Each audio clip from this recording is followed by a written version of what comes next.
PUBG mobile विश्वकप हालै सम्पन्न भएको छ। यो निकै चर्चित थियो। यो कुन देशको कहाँ भएको थियो? समय सुरु भएको छ। ई स्पोर्ट्स भनेर पनि यसलाई चिनिन्छ। युवाहरूमा निकै लोकप्रिय पबजी।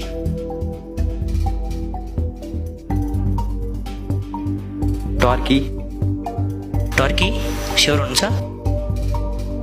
कुन देशको कुन ठाउँमा भनेको छु मैले? पास गर्नुभएको छ। नारायणी मोडल सेकेन्डरीले सैनिक आवासीय महाविद्यालयलाई।